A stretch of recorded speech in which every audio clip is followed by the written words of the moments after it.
One of the five brothers who built Ubisoft from a rural French farm cooperative into a global gaming empire died in a plane crash this weekend, and most investors have no idea how much of that company's strategic architecture lived in that family structure.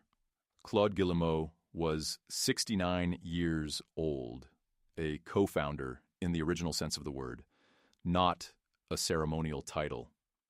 When a founder-class figure disappears from a company that is still operationally controlled by its founding family, the market usually misprices the succession risk in the first 48 hours. The real question is not whether Ubisoft opens lower Monday. It is what this event reveals about the company's structural fragility that was already hiding in plain sight. Most obituaries this weekend will describe Claude Guillemot as a co-founder of Ubisoft, list a few titles, and move on. That framing undersells what his role actually represented inside one of Europe's most unusual corporate success stories. Ubisoft was founded in 1986 in Brittany, France, by five brothers, Yves, Michel, Gérard, Christian, and Claude Guillemot. This was not a startup in the Silicon Valley sense. It began as a mail-order software distribution business operating out of their parents' farm. The brothers were not engineers or game designers by training. They were operators, salespeople, and distributors who understood retail channels before most of their competitors understood why retail channels mattered. Claude specifically was involved in the distribution and commercial expansion side of the business. The infrastructure that allowed Ubisoft to scale physical game distribution across Europe at a time when getting software onto retail shelves was itself a competitive moat. That commercial foundation is part of what funded the eventual development studios that created Assassin's Creed, Far Cry, and the Tom Clancy franchise. Here's the structural fact most investors will gloss over. The Guillemot family, as of the most recent filings, controls a meaningful voting block in Ubisoft through a holding company structure. This is not uncommon in French corporate governance, where dual-class share arrangements and family holding entities are standard tools. What it means in practice is that the company's strategic direction, including its resistance to multiple acquisition overtures in recent years, has been sustained by family cohesion, not just board votes. When you remove one member of a five-person founding family from that equation, you are not just losing a board presence. You are potentially shifting the internal balance of a coalition that has held the company independent for 4 decades. That is the analytical lens that matters here, not the opening print on Monday. Before treating this as a simple buy the dip or avoid situation, it is worth looking at what the data actually shows when founder-class figures die unexpectedly at companies where the founding generation is still operationally relevant. The pattern is not clean, but it is instructive. Apple famously declined roughly 5% in after-hours trading when Steve Jobs resigned in August 2011. Not even died, just stepped down.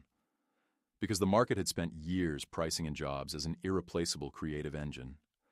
The stock recovered within weeks, then tripled over the following 3 years. The lesson was not that Jobs was replaceable. It was that Apple's institutional infrastructure had already absorbed his vision into product pipelines that extended years forward. Contrast that with cases where the founder was still the primary strategic decision-maker and no visible succession architecture existed. In those cases, and there are several documented examples across mid-cap tech and media companies in Europe and Asia, the stock underperformed its sector index for 12 to 18 months following the leadership loss, not because the business broke, but because institutional investors repriced the uncertainty premium they had been ignoring. Ubisoft's situation in June 2026 is more complex than either comparison because the company was already under significant strategic pressure before this weekend. The stock had faced pressure from disappointing title launches, a delayed release cycle, and ongoing speculation about whether the Guillemot family would accept a strategic partnership or sale rather than continue operating independently. Vivendi had pursued the company previously. Tencent holds a minority stake. The acquisition question was already live. Claude Guillemot's death does not change the fundamentals of Ubisoft's game pipeline or its balance sheet in the next quarter. What it potentially changes is the family's willingness and ability to remain unified in resisting external pressure. That is a governance variable. And governance variables are notoriously underweighted by retail investors until they become obvious. This is not financial advice.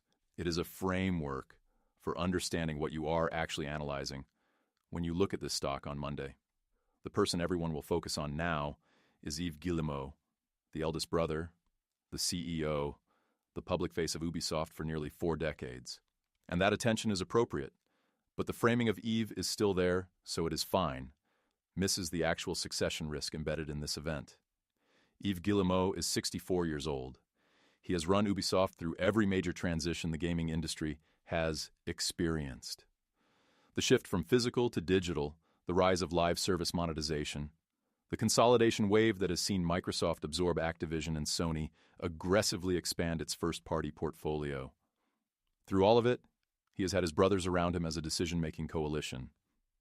That coalition now has one fewer member, and it is worth asking whether the family's institutional knowledge is concentrated enough in Yves alone to sustain the company's independent strategic identity. There is a secondary question that analysts will begin raising in the coming weeks. Does this event accelerate a generational transition within the family structure? The next generation of Guillemots has not been publicly positioned as operational leaders inside Ubisoft in the way that second-generation family members are groomed at firms like Hermès or Peugeot, where succession architecture is explicit and decades in the making. For investors watching this, the most useful framework is not, does the stock go up or down Monday? It is asking whether the event changes the probability distribution of 3 scenarios. 1, Ubisoft continues operating independently under Yves and remaining family leadership.